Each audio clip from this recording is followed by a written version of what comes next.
Hello mga kapugsit, mayang adlaw kaninyong tanan. Mag-operasyon da karon mga kapugsit.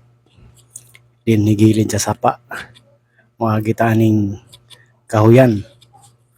Ya mga kapugsit mo ning dahig nga himuonon din sa mo ang area. Himuon na isag dahig para safety sa baha mga kapugsit.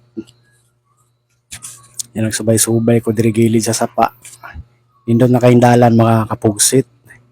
Inig mahuman ning daig pohon, okay na kay mag-jogging-jogging dire. Mao ni mga kapugsit ang sapa nga gikan sa Ulaer nga resort. Kusog kay sapa diri nga tin-aw kay tubig mga kapugsit. Ulaer og Lagare. Mao ni siya mga kapugsit. Ang mga taga Jinsan suito na diri dapita kay muning gitawag nga bukana. Mga ligwang uban diri mga kapugsit.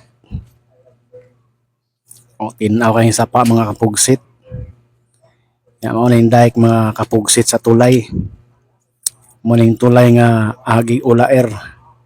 Diretso sa Yumang Street mga kapugsit.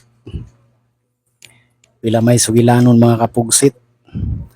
Agi na igog tulay mga kapugsit.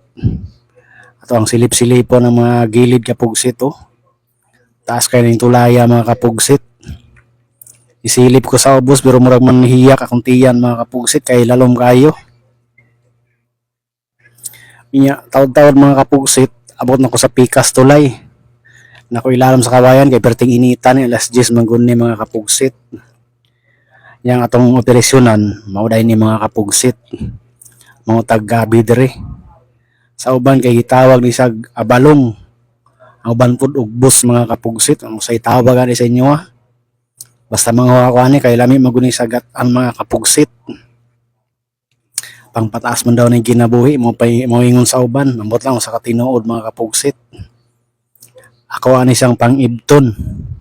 Og kuha na gatong linghod ba. Para sa anaw na human ako kuha.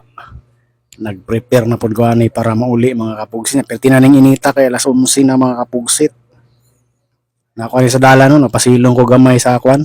Ilalom sa akasya kay piti yung inita mga kapugsit.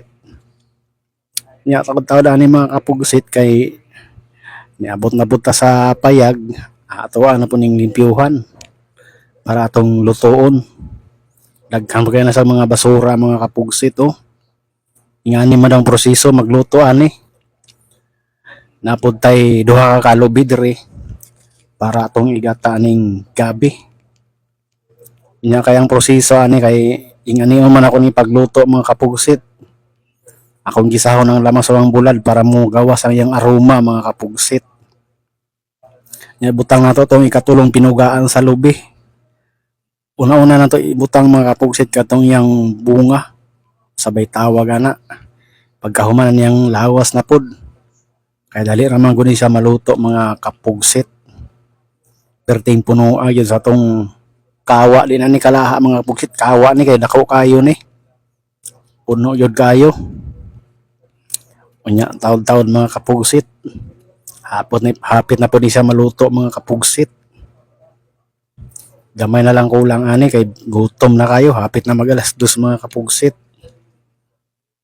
Ato na siyang pabukalan og maayo para muhumok yun. Nya pilang may sugilanon ani mga kapugsit. Ibutang na nato tong pinakaulahing gata. Katong gipuga nga may tubig ba.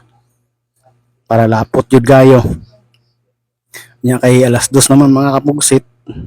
Late na kayo tong paniudto ani. Ato ang testingan kung unsay lasa ani. Makaon ba ka ni o parat o unsa ba. Amping mo lang mga kapugsit.